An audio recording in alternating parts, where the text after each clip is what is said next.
Hello, everybody, and welcome to the very first Zendikar Rising set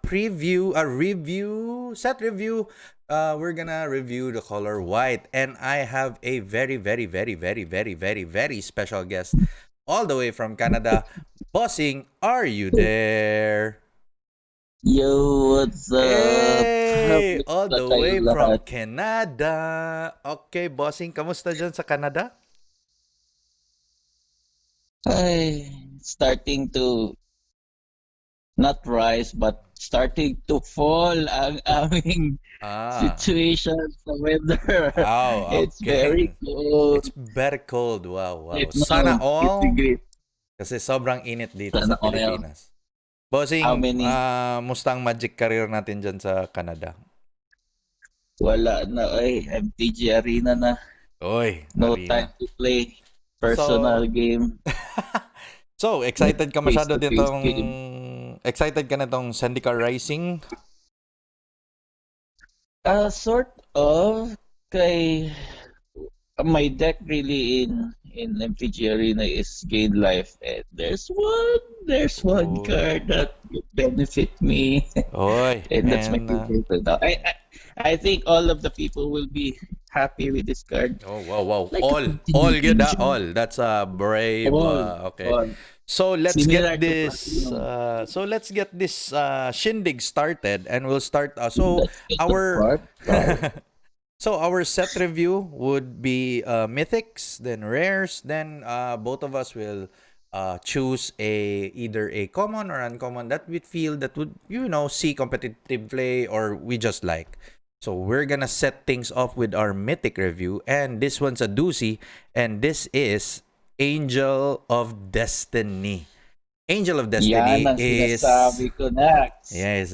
Remember my deck? Yeah. Ano So, na remember mo sa name na Destiny? basta mga Angelic. basta may double strike, yay. So anyway, Angel of Destiny is a 3 colorless 2 white angel cleric creature.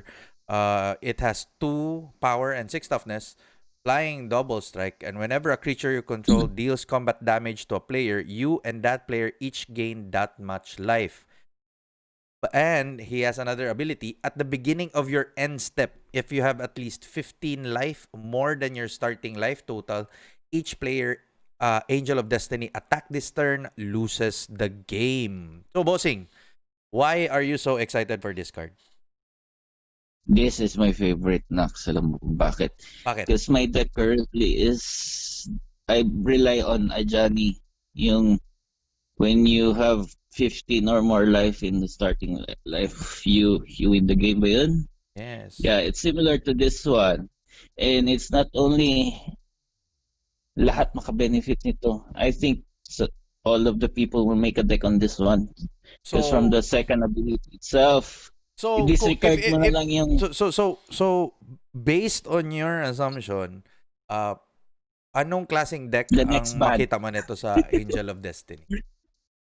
This might be the next ban again, grabe. Kasi Why? Why do you think so? maabuso tong ano, you can abuse this ability. Disregard na lang na you and your opponent will lose life. Then siguro by your life at 35, you can Yes. win the You need game, to and it's have easy na. yes, you need to have 35 life to win. So technically you're looking at a aggro deck that also has Agro life deck, link, yeah. and eventually on turn 5 you have 35 life, or Yeah. when you put Angel of Destiny into play, your creatures will swing and you will gain that much life that it gets you to win the game. Is that right? Yun ba ang Yeah. ano? Yeah, it's very mythic. It's a very mythic card. Do you think makita din siya in EDH as a win con for Oh, some white yeah, decks? EDH is so this is not only he's not a legendary, so pwede mo itong malagay apat sa deck. So Kung EDH naman, you find a way na you get a life of how many nga ang life total sa EDH starting? 30 ba? 40. 40. 40, no? 55. But it says Pwede, that you maabot need mo to rin yan. have 55 life Yeah, if you're playing 55. in So, Mm. okay, so you're very excited. You're expecting 4 of in competitive decks, in competitive. What do you think about this card? Would you see this in competitive play? Of course. Okay. Limited.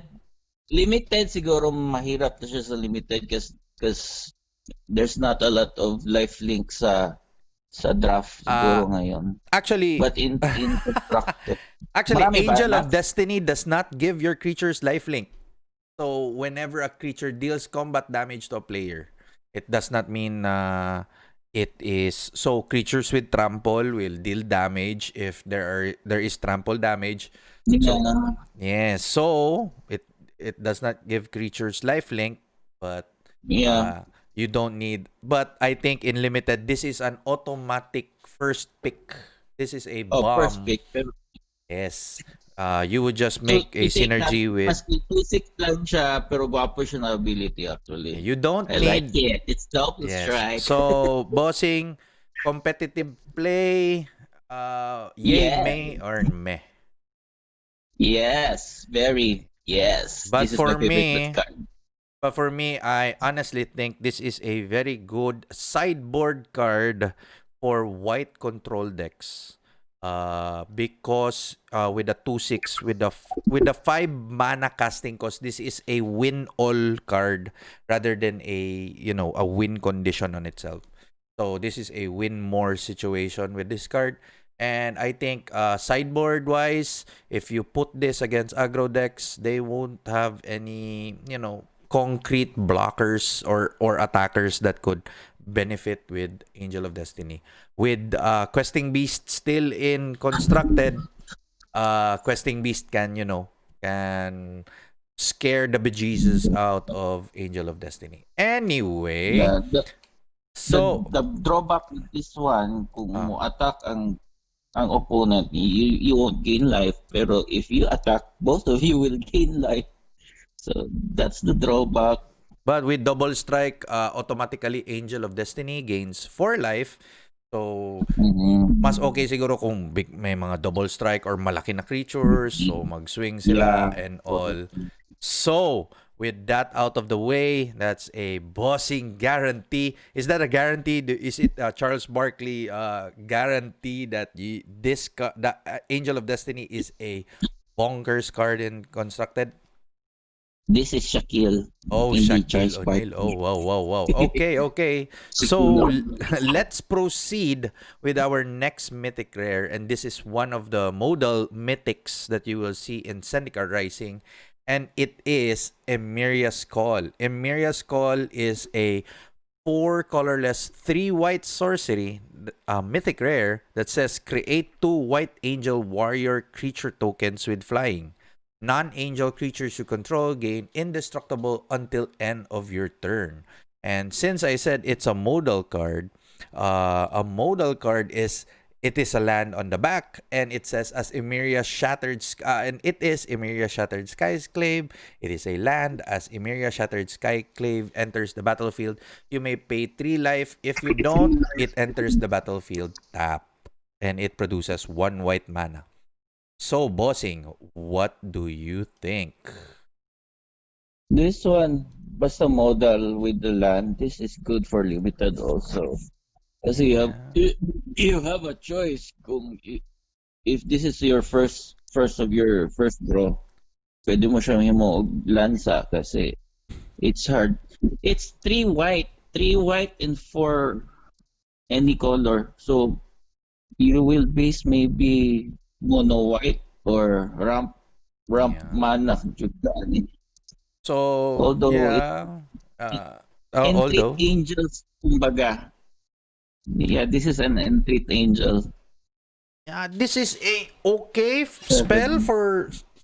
This might not be good in limited. It depends on your strategy. You are correct Yun on nga, the hindi ramp. siya pwede sa limited. I think I it's good. It depends on the strategy. yeah, yeah, Uh in between kay pwede nimo siya himuoglan kung wala kay mana, mhm. or this would be your win con if you have that Yes. kind of mana to produce. So, Kasi three white mana is very hard in limited.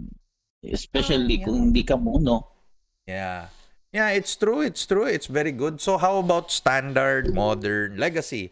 Would you think this is a very good card? This card is good for blue white, I guess. Blue white Oh, it's true. It's deck. true. Eh, grabe ang blue white makahimo og kuan pichi-pichi na sorcery or instant. It can be abused actually. So, what I think Kasi about this card is a bonkers for control because it is pseudo shockland. yeah, When drawn early, pag makadraw ka nito early, you won't feel that bad kasi it is still a land. But if you get to the end game, especially with this control, Emeria's Call is like a very good win condition on itself. yeah, Two 4/4s for 7 mana, 8 power for 7 mana with evasion is very good. So if you're like, because there's no definite win con yet for UW. Dream Troller is there, but it does not see play most of the time. And without Narset, Emeria's Call is like meh because uh, if you need to draw him. But if you have 4 copies of this in control and acts as a land and a win con at the same time, it is good. It looks good. EDH, this is also very, mm, very this is good. very good in Yes, EDH. because Yeah. it gives all non-angel creatures you control indestructible. So token strategies, aggro strategies for commander Mm, is very, very good. So, bossing, yep. what final verdict? Is this a yay, a nay, or a meh? So if I say nay, is it like this is Nay, not meaning guaranteed? you won't see it in play. It will not be like format defining. What do you think? Do you think this is a format defining card? Yay, nay, meh? Or is this only a commander card? Or will we see this in standard? We might see this in standard for blue, white, and commander. I will still use this one, but to create a deck solely based on this one, it's hard. Oh, it's hard. I'm in between. I'm in between kasi for the fact that you can transform this into a white plains. Yeah, Yeah. it's fine. Actually, it's not a plains. It's just a non-basic land that produces white mana. Non-basic plan. Kasi kasi complaints and all. So there's But the question is, if there will be a card that can fetch like this type of card, then it might get like actually, it you will could up. search for sorceries in because Oh, this is considered sorcery. yes, the front card is what it is unless you Mm. put it So into what's play. So when it is in the so the graveyard, instant? the front face matters. So So they will always based on the front yes, face. Okay. but the action is in the back. Anyway, so it's a for me it's a meh. It's a meh. Because Yeah. you can put it in white decks, even in red white token decks. You can put it as a haymaker, one of or two of, because Mhm. or even a four of because it still acts as a untapped land for 3 life, which is still okay with aggro. So it's still good and it gives non-angel tokens indestructible, meaning your Winota deck would be much more proficient in the late game in just in case. Pero I don't know about Winota kasi Winota for me it's really fast. This one is making Winota slow. But you could always use it as a land. So even though when Okay. when the game stretches out especially if you're against like control or a mid-range deck that has bigger creatures than your Winota, having indestructible across your board, tapos attacking with everything, it could be possible, but for me, it is a meh. So, let's proceed with our third mythic. I think there are only three mythics in every Me, color. So, we is are it? now with Tazri, Beacon of Unity. So Tazri, Beacon of Unity is a legendary creature, human warrior with 4 colorless and 1 white mana. And this spell costs 1 less to cast for each creature in your party. So this is the first mention of the party mechanic.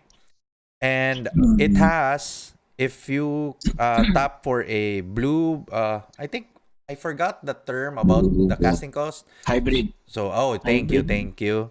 So, hybrid mana of either two colorless or one blue, one black, one red, or one green, or 8 mana. Look at the top 6 cards of your library. You may reveal up to 2 cleric, rogue, warrior, wizard, and or ally cards from among them and put them into your hand. Put the rest on the bottom of your library in a random order. So, bossing, puti, legendary creature. 4-6, ang laki-laki.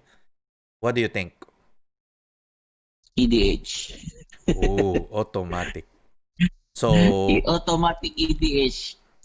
Uh, I don't know kung maabuso mo yung party mechanic ngayon sa standard, pero as far as I understand, no, mm, you say party mechanic is kailangan one of each lang, hindi per per per type na instance, merong yeah. cleric If rogue you rogue. have 2 wizards, One of it each. counts as only 1 wizard. One.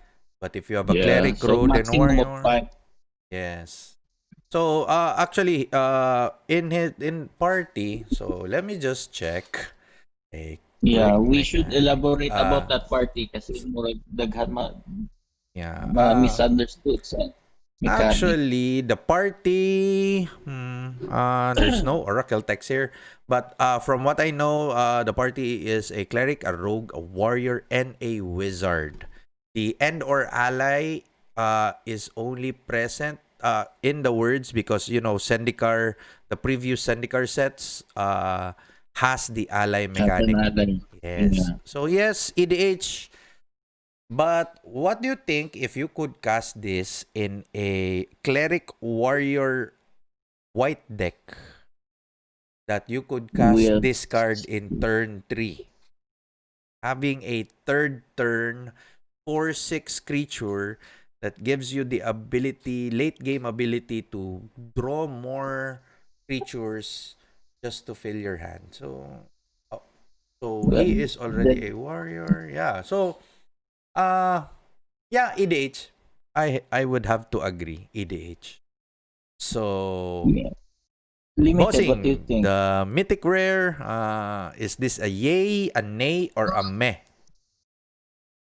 Well, 4-6, it's still good for limited, pero the ability itself, lisod kay man.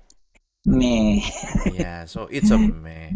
But if this is combined Meh. with any one color, so this would be like 7 mana, draw 2. If it is combined with all colors, if you can fix it in limited, then you can draw for 4, draw 2 for 4, possible draw 2. Anyway, for me, Yeah. constructed, this is a nah, nay. This In between, in right? commander, this is a yay. This is a very good In limited. commander or a support card for ally decks because Yeah. I uh, I think in this card, like in limited, I think this is a vanilla card but for still a 6. 4/6 for a possible 3 to cast or a 2 to cast Yeah. is okay. But Yeah. there are enchantments, it's a blocker, it's an attacker. Anyway, that is I think is the what are the remaining mythics in what was in Zendikar Rising. So what do you think of all in all about the mythic rares in white? What do you think? Still searchable, still, well, you got you have to chase on Angel of Destiny. Okay, so That's that their is number one your chase white mythic. Okay, so let us chase. proceed with white, and this is a Baduzi. This is Archon of Emeria. Archon of Emeria is a two colorless, one white creature Archon. It has for 2/3, and it has flying, and it says each player can't cast more than one spell each turn, and non-basic lands your opponents control enter the battlefield tap. Bossing, what do you This think? this card is like Prot Blue. Considered Prot Blue. Ah, Kasi if you're a white player and you hate blue cards, ako per se, I hate blue. Do you love blue? I I hate have no biases with opponents any with color in blue. this review. Uh, So so this one can stop blue like casting like once lang sila mag-cast o counter spell and once lang po sila maka-play in their turn. So you like counter spell, eat this. if this boards this gets removed. So, for example, turn mo, mag-attack ka, Yeah. dum And also patayin niya yan, this tapos one is open up for, yeah. ah, Good. This is also good for control. I mean, you control the aggro deck. So ito rin maabuso din to ng control deck kasi you just you just have to play once per turn lang talaga. So somebody will also use this sa control. This is anti-aggro also, really. yes, it is Turn 3, anti-aggro because you cannot, yeah. anti-aggro. Yeah, it is true. Especially against Red deck wins. Embercleave, I think. But Ma-face out na ba si Embercleave? Di pa, no? no, Embercleave is still in standard.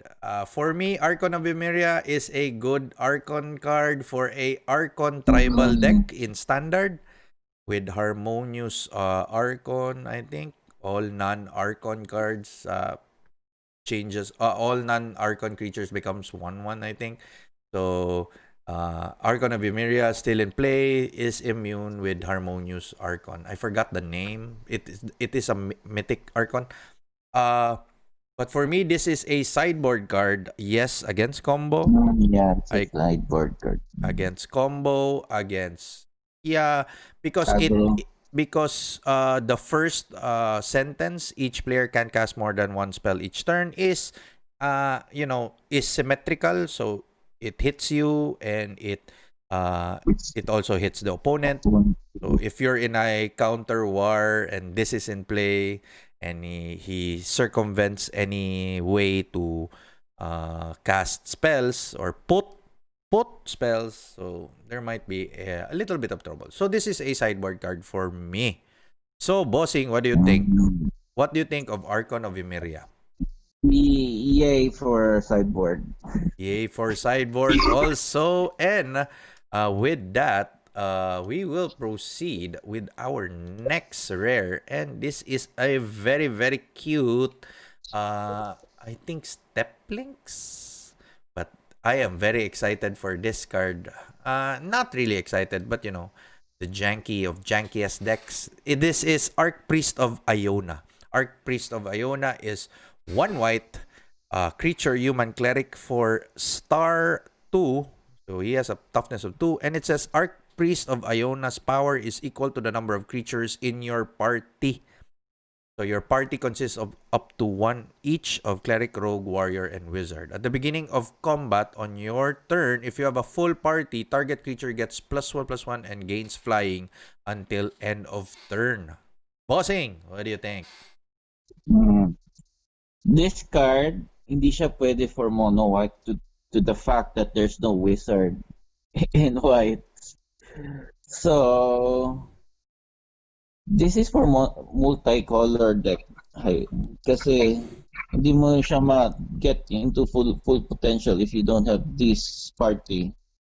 Oh, It's only if you're going for white, like mono white, this will only have maybe 2 + 2. yes. But Considered cleric din siya, so +2. Well, maximum would be 2-2 kasi for cleric and warrior. I don't see any rogue party in white also. So how But about a in red blue, a red white aggro deck? So this becomes a red 3-2. white 3. Yeah. Pero Ay tama you no, may wizard pala ang red no. Yeah. yes. So pwede maging There's also 4-2 also because of red. mm, So if combined with another color, Archpriest of Iona can go very big very early. But for me, if you're saying about mono white decks, a 2-2 on turn 2 is like Isamaru. So it reminds me of Isamaru. mm, So if you have like turn 1 Archpriest of Iona, turn 2 Warrior, then you swing with Archpriest, you're already on the aggro train. And if you have multiple copies of Archpriest of Iona on turn, for example, turn 1 Archpriest, turn 2 land, another Archpriest and a Warrior swing, and so on and so forth. So the aggro plan is looking mighty good. So as a one drop, it looks mighty good for mm. me. It's good for Well, aggro you decks. said you mentioned 2 archpriests in turn 3. Turn 2, It's turn 2, turn 2. turn 2. So turn 2 are I'm turn not 1. sure of that. So It's only 1-2. no, no, no, no, Kasi no, no, no, this no, is no. Wait. So turn 1 Arc Priest, turn 2 land, another Arc Priest, yung turn 3 nga. another Arc Priest, and another Warrior. You already have Okay. 2 Arc Priest and a one drop Warrior, which is I True, think true. very abundant in Zendikar and in current standard. So you already have 2 power on board, which looks mighty fine. So it's okay as an aggro Yeah. card. Isamaru sees Okay. play, Goblin Guide, one, one for 2. And if you get the trifecta, especially in 2-color decks, you could have a 5-3 flying Archpriest of Iona if you're in a full party. It looks mighty, mighty. The payoff of having a full party is big, but if you cannot, you still have a 2-2 Archpriest of Iona. That's what I think. But for you, what do you think of Archpriest of Iona, bossing? Winota. This is good for Winota. I Yeah. think if you draw this turn 1 and you have an Winota will not trigger. Oh, Winota is a Yeah. warrior. Well, Winota is a warrior. This is good. Yeah. This is good if you draw it from the Winota exit. Pero Okay, okay, okay. yeah, That's a pero that if yeah. you use this as casting cost, mahirapan. But this is good Oh, for drawing for Winota draw. true 'Di ba? that. Kasi what's the parang main board sa Winota? You need that goblin that can create, 'di ba? Warrior yun siya, 'di ba?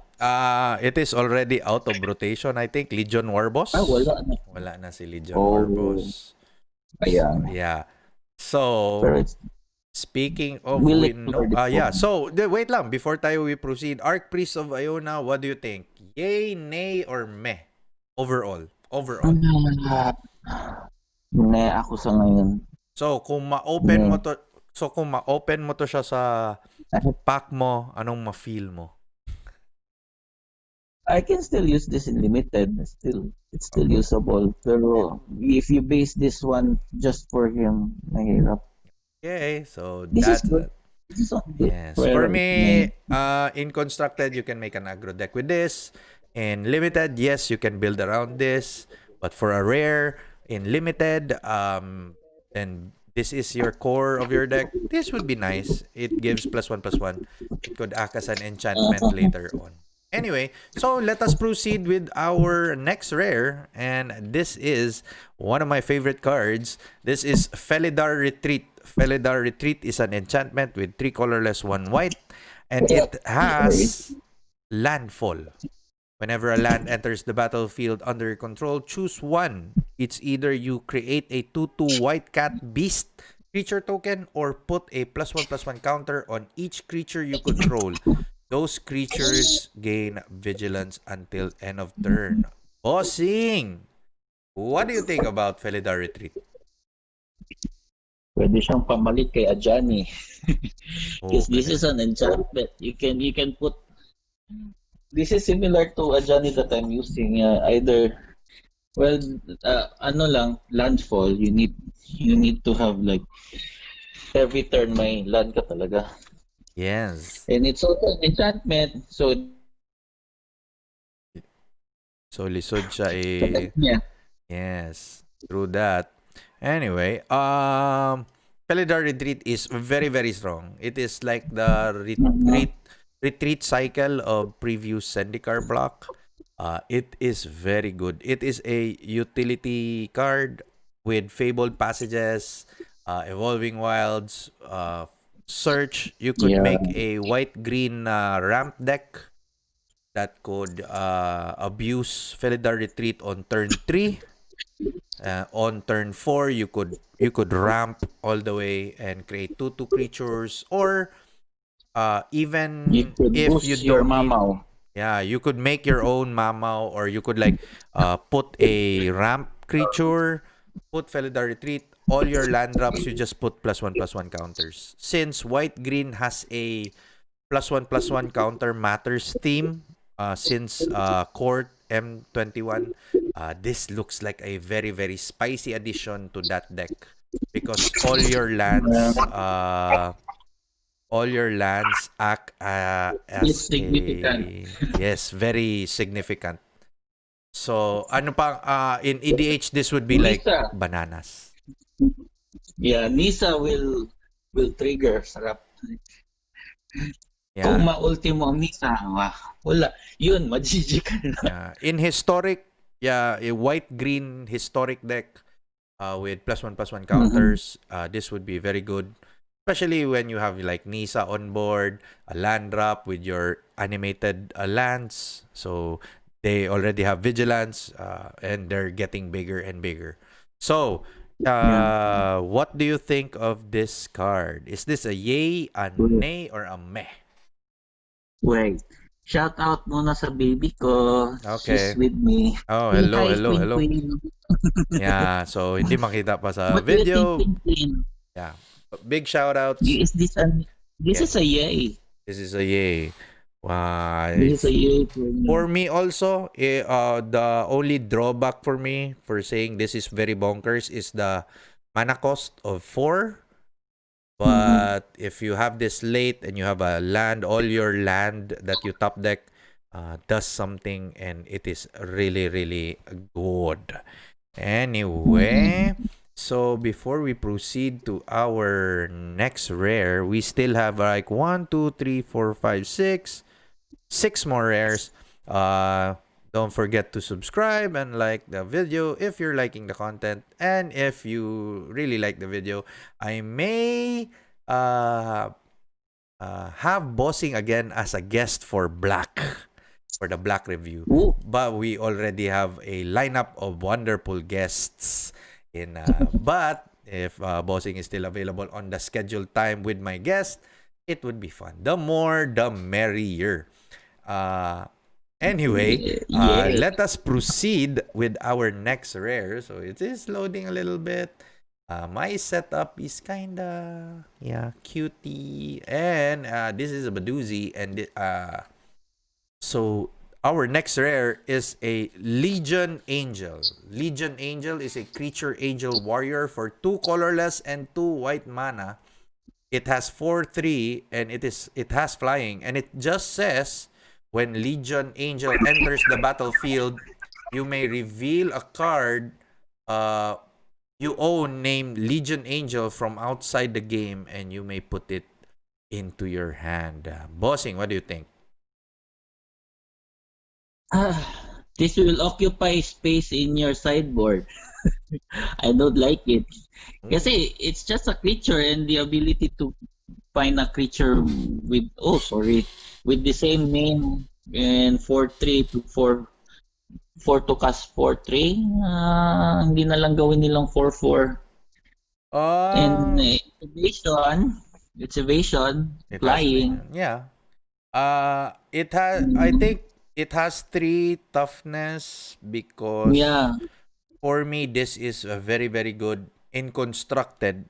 especially if you have two copies or even one copy outside the main board, because replacing itself is very very good. So if the opponent wastes one card to get rid of the current Legion Angel in play, having another one in hand ready after the first one is dead is very good. And if the opponent cannot answer the first Legion Angel, the following Legion Angels would be proven to be very lethal, especially if you have like two in the sideboard and two in the main board. So yeah, there's little discussion on how many Legion Angels would you put in your deck in a standard deck. Mhm.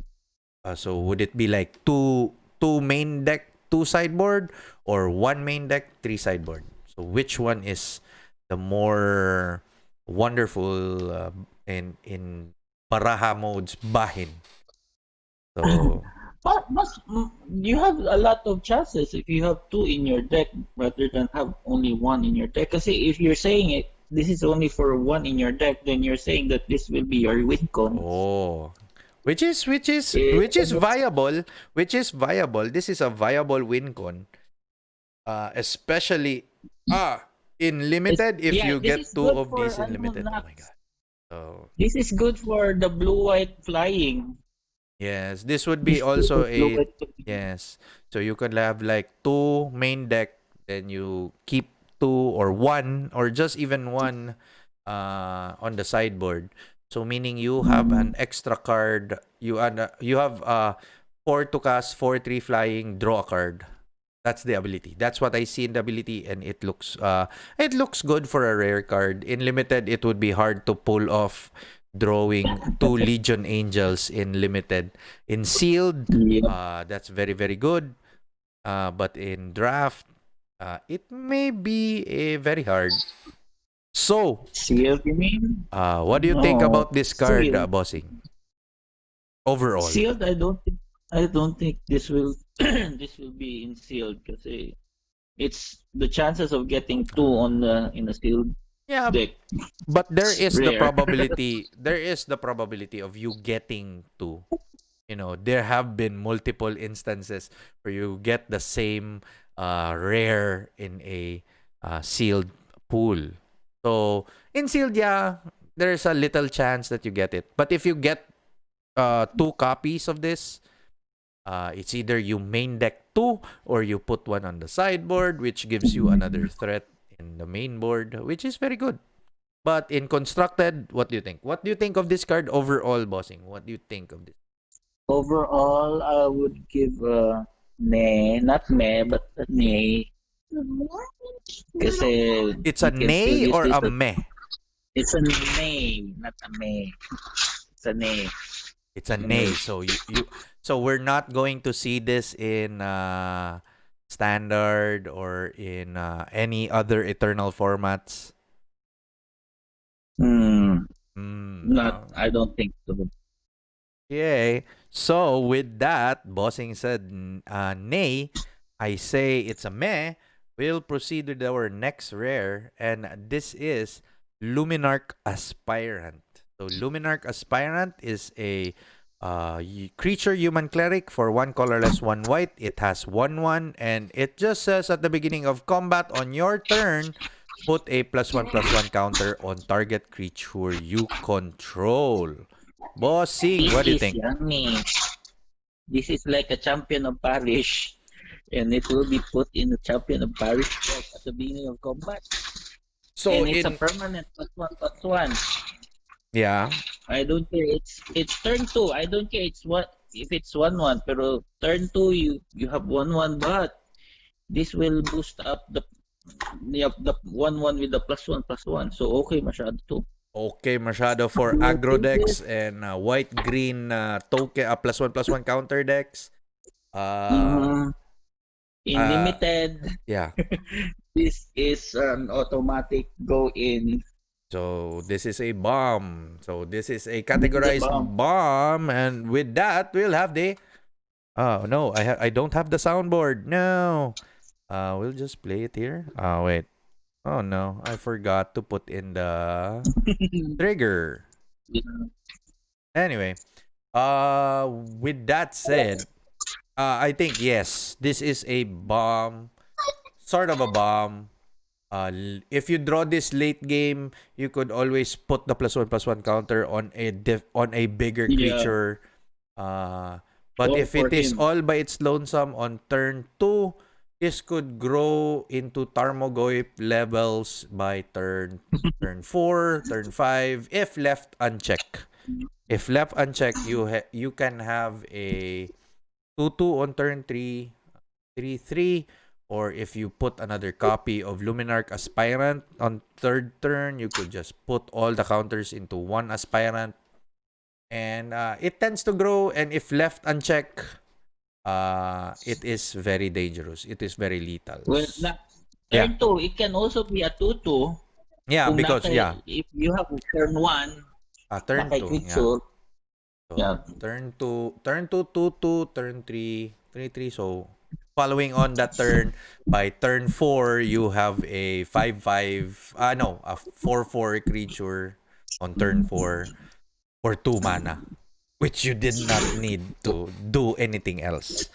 And it is a cleric, so party theme decks is very very nice. And there's I think there's a war zone behind you. Yeah. Yes, there's a war zone behind you. So, with that in mind, Luminarch Aspirant, is this a yay, nay, or a meh? What do you think? This is a yay. This Yay is in all in all formats. In formats. all formats. Oh dear, I forgot to put my soundbite here. We're gonna wait. I'm gonna put in that soundbite just a little bit. So why do you think that uh wait. Where is it? It's I can't see it. Okay, here. Hmm. But this is What? in. So okay, wait. Oh, hmm. Why is it not playing for me? Anyway, so this is a yay, and I also agree. This is a yay. This is a very good 2-drop for white. The meh thing is like knights. White red knights is very good. The Mardu Knights is very good. But if you have this in play, you could make any small creature left unchecked very, very big. So it is a yay. Very, very nice. So with that in out of the way, we only have 4 more rares left. And we're going for an equipment this time. So this is very, very unusual sometimes to see a rare equipment for now and then. So this is Maul of the Skyclaves. Maul of the Skyclaves is an artifact equipment for 2 colorless, 1 white. And it says that when Maul of the Skyclaves enters the battlefield, attach it to target creature you control. Equip creature gets +2/+2 and has flying and first strike, and it has an equip cost of 2 colorless and 2 white mana. Bossing, what do you think? It's a yay for me. It's a yeah. Kasi automatic ano na to. Automatic So libre equip. attach, libre attach. Attach. Yes, Same lang yan sa ating angelic angelic submission. so The pseudo tutu. Baneslayer. This your small creatures will become a pseudo Baneslayer. It is very very good. If you see this in Yep. limited and you are leaning to white and you are leaning to aggro, Might use this. this is a very good card to pick in limited, in constructed, equipments Still good. equipments in equipments in constructed is very very meh, because the only equipment that's been harassing Ay, players is is Embercleave, Embercleave. and it is very good Yeah. because but it still needs the creatures. Same with Maul of the Skyclaves. But with the sorcery speed attached with it, with the +2/+2 flying and first strike, gives evasion to creatures. This is very good for a white aggro deck. So, bossing, Maul of the Skyclaves, I'm not really very excited with this card. What do you think? But yeah, I would say yay, pero I'm not that excited. Like I want this card in my deck. Also, that's an auto include in Bossing's deck. And for me, Maul of the Skyclaves is a meh. It's a very, very meh card for me. So, Pero we'll. if you pull this one in limited, it's Ah, automatic. if you get this in limited, very, very good. Automatic. Especially if this is your first pick, first pack, first pick. This is a very, very, this is a very, very good top pick for me, because Yeah. once you pick this in limited, you have the tendency to, go aggro with this in mind. And equipments is very, very good in limited because they are very hard to Mhm. remove. And with that, we move to our third to the last rare, and this is Undo Inversion. Undo Inversion is a sorcery for 6 colorless and 2 white mana. And it says, destroy all non-land permanents. It's that simple. And this is one of the rare modal cards, which also says it becomes Undo Sky Ruins. And Undo Sky Ruins enters the battlefield tap. It is a land and it taps for 1 white mana. Bossing, what do you think? Yun. So, Bossing is handling something on the side. There. So, while waiting for Bossing to be back, a little segue. I'll just say, Undo Inversion is a good rat card you can put 1 or 2 of in your control decks, and you would not really feel bad because early on you will have a tap land at worst.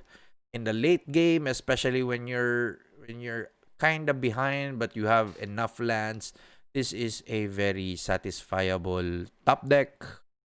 If you're behind, you could put it as a sideboard card instead, just putting out you know unusable cards. And there. So, with that in mind, we're gonna. So, Bossing lost his connection. So, we'll call him. Anyway, and modal cards are really, really good. I've scoured the internets and seen some cards, some decks that does not have lands in them, or there's only non-basic lands, I think. So, let me just check. Still good. And oh, unreachable. So we'll close that. We'll check on him again because I cannot proceed without bossing. So we're still checking if his connection is okay. So we'll call him again. We're back at it. And oh, I'm sorry.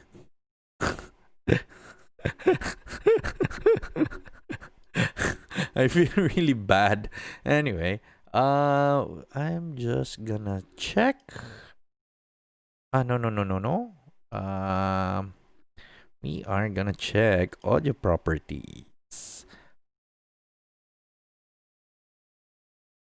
Eh. So anyway, on the inversion is really good. It's a meh for me because deck building restrictions would be inclusive. Uh, like this is a very sneaky card if you put it in Luros decks, because it does not matter of the casting cost of spells, of non-creature spells or non-permanent spells. So you could like put one Ondo inversion or two, and if you draw it early, you could put it as a land. And if you're peddling back, or you just need to just just go back to the start, and if you have like 8 mana, which is in ramp, it's very easy. In there. Okay.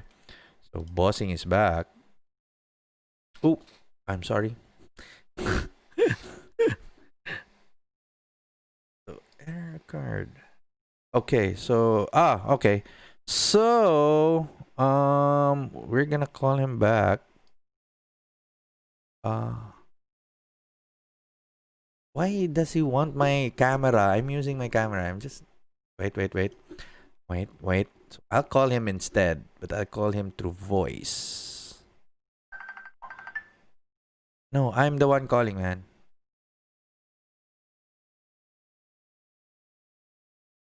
Let me call. Let me call you. Come on. Just a minute. So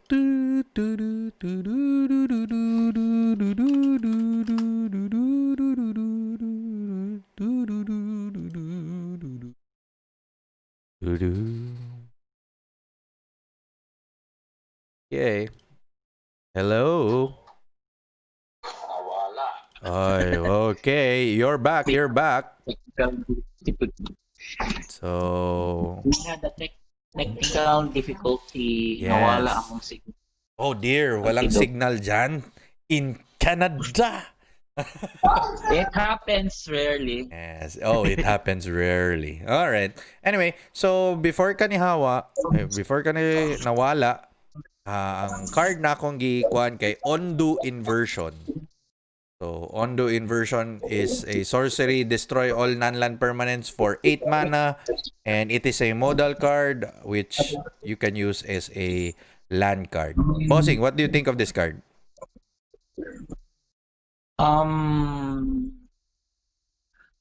EDH siguro.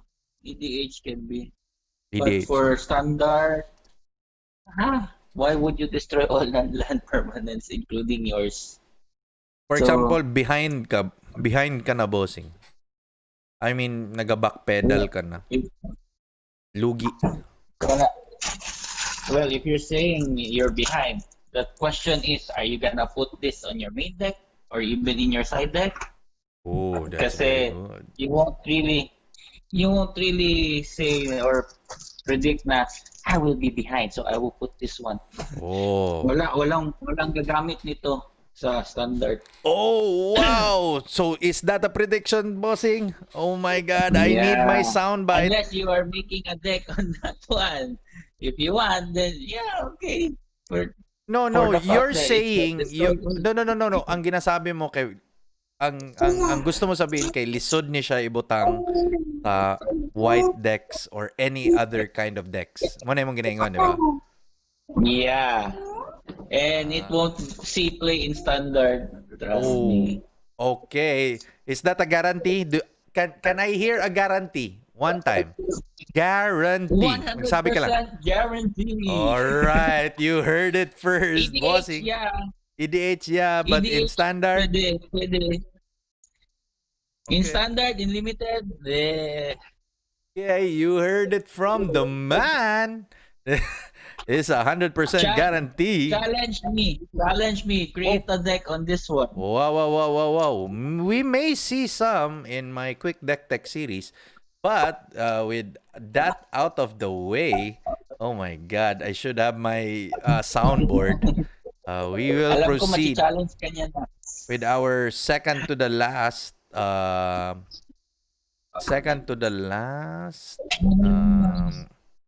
rare. And this is Skyclave Apparition. Skyclave Apparition is a creature core spirit for 1 colorless and 2 white mana. It has 2/2, and it says that when Skyclave Apparition enters the battlefield, exile up to 1 target non-land, non-token permanent you don't control with converted mana cost 4 or less. When Skyclave Apparition leaves the battlefield, the exile card's owner creates an XX blue illusion creature token where X is the converted mana cost of the exiled card. Bossing, what do you think? Removal so white, yeah, it can be used also in wait. Um, yeah, this is a removal for white kasi target non-land, non-token, so it can be anything except for tokens. And lands. It's good. It's good. 3 to So, cast, parang na rin siya pouring or ano ba, ang drawback is if this leaves to play, na siya creature na unsay casting cost niya. So this will be in danger if remove something like 7 to cast or 6 to cast. Ipagbalik ka na 6-6 dayon. actually, dili ka maka-exile kay only 4 mana or less. 4. So maximum is 4. Yes, so Maybe. the worst is a Yeah, 4/4. that would be the 4. Yes. And it's not a flyer, right? Yes, it's just a blue Create illusion. protection illusion. Yeah, Yes. it's not a flyer. Well, it's still good as removal. Yes, it's very, very good as removal because it exiles the spell.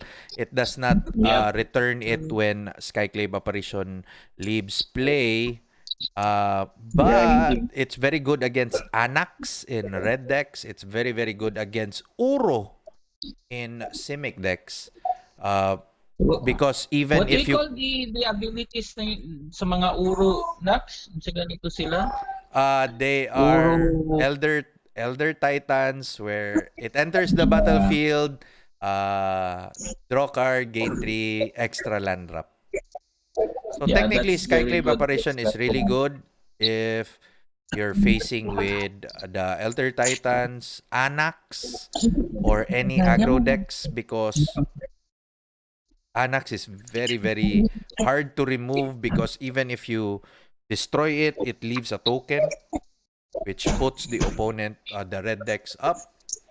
Even though the drawback is very, very low, even the drawback is very, very meh because it gives the opponent a creature, but the opponent needs to remove the creature either with a shock or a burn spell or a removal spell, in which they have a creature in which you may deal with it sometime or you have a big enough creature or a blocker on your side.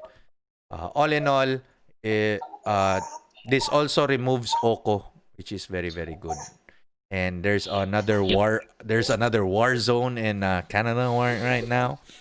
So Yeah, I'm feeding my cute baby. yeah, so bossing. In what do you think about this card overall? Is this a yay, a nay, It's or a meh? it's a yay. You can see this in standard and Yes. also in limited. Oh, you will see this in standard. You will see it in limited. You heard it. And with And this is a that, bomb in limited, bye. It's a bomb in limited. It's a removal and a creature. but if you So have it's automatic. a 4 to cast 4/4 looking at Skyclave Apparition, but Skyclave Apparition can remove Luminar Aspirant. So Luminar Aspirant is having sad vibes. Ano yan, Luminar Aspirant? Remind me. Yung Tarmogoyf, yung naga +1/+1 kanina. Ay, oo. Tama. Yes. And with that out of the way, we will now proceed with our last white rare. So our last white rare for Zendikar Rising is Squad Commander. Squad Commander is a creature core warrior with 3 colorless and 1 white. It is a 3/3. And it says when Squad Commander enters the battlefield, create a 1/1 white core warrior creature token for each creature in your party. At the beginning of combat on your turn, if you have a full party, creatures you control gets +1/+0 and gain indestructible until end of turn. So while Bossing is calming the storm in his background, Bossing, what do you think of this card? And then again, full party. Lisod mahimog full party imuhang party. Actually, to, to say honestly, it's really hard to find a full party. Mm. Kasi you can either the opponent will really remove the creature kasi the main goal of the opponent is to lessen up your permanence, and one of each lang manggod siya. This is very bad. It's only one of each. If only they just say all, then it would be good. What do you mean all? Pero hindi na lang May sana all nilagyan ng clerics, all rogues, all warriors? Is that what you mean? wala na lang tang one of each ba? They remove the one of each. So kung Ingno na lang na ingno nila na, if there is a cleric party, wala na for each creature in your party. but you wouldn't call it a party if it's only a cleric. 'Di ba? It What I mean defeats is, the mechanic if you just say if you have a cleric in your Yeah. party. no. I said like for each creature lang, nakaingon magud na for each creature in the party. So kailangan isa lang ka cleric, isa ka warrior, isa ka rogue. Gihimo na lang nila asaho na lang sa tapos murag maximum of 5 minimum of 5. At least if you have 5 creatures that has that name, the full party na utak. So if you have like 5 clerics, you would Yeah, something like ganyan. that. But it defeats the mechanic, the theme of the set. It defeats it. So But you're still a party if you're a group of 5, right? yeah, can you go on a dungeon raid with all clerics? Maybe. Diba? You just I heal. don't play Dungeons and Dragons, but maybe. No, in an RPG, in any kind of RPG, if you want a very effective party to tackle dungeons or adventures, having an all cleric party would be like, nah, yeah, so. Pero Ganito na lang, ganito. question is, Ganito na lang, bossing. Yeah. Would you think the party mechanic would work in a Lord of the Rings situation if puro Gandalf ang nasa party? Would you call it a wait, party? if you're saying like that, how do you consider Sige. Frodo and the gang, di ba? No, they're rogues. Di ba They're puro sila- rogues. Frodo were rogues. Puro sila hobbits. Puro sila hobbits and puro sila rogue. No. Gandalf was a wizard. Aragorn was a warrior. Diba? Pero put that into context in this ability mechanic na No, that's the whole point. That was the whole point for wizard to put in the party mechanic. If it was like you have 5 clerics, you'll just make a cleric deck. It's not a party. You cannot call it a party. It's just a tribal deck, 'di ba? Okay. Diba? So, Bagay. 'di ba? So, it has deck restrictions which gives you very very good upside if you have like a rogue warrior wizard and all. And now the baby is going wild in the background. Okay lang siya na. Pero it doesn't give you a permanent ability na +1 +0 is only end until end of turn. So, kung mamatay ang isa, wala ka na ability.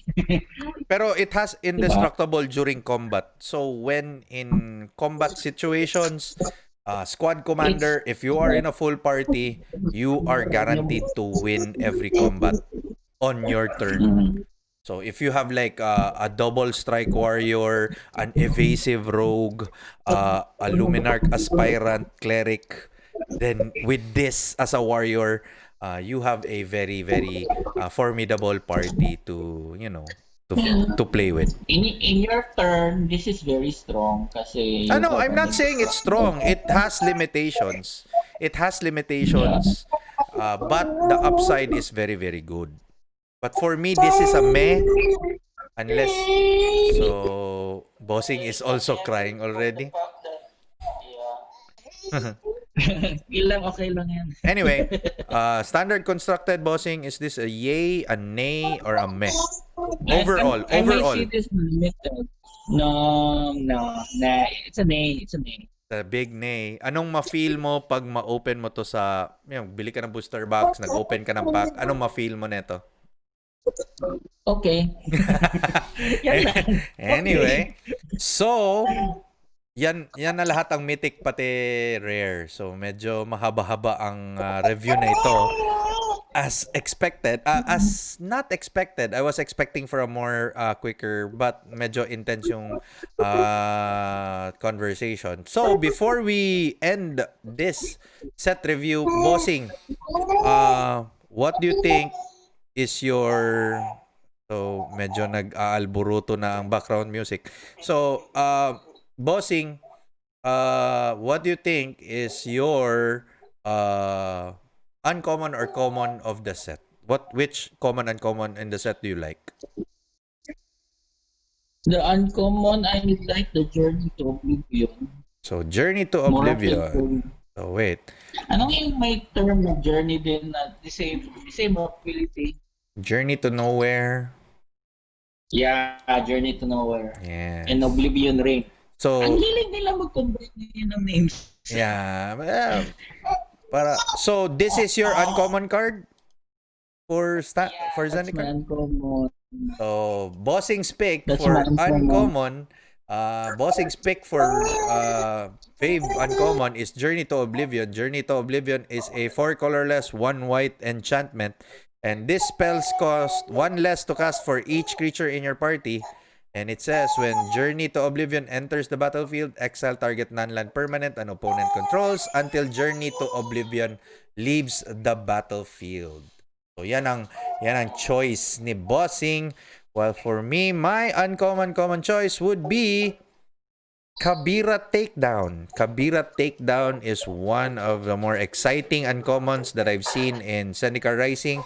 Kabira Takedown is a 1 colorless, 1 white instant, and it says Kabira Takedown deals damage equal to the number of creatures you control to target creature or planeswalkers. Hindi mo na kailangan mag-attack or mag-defend. Kailangan mo lang ng creatures makapatay.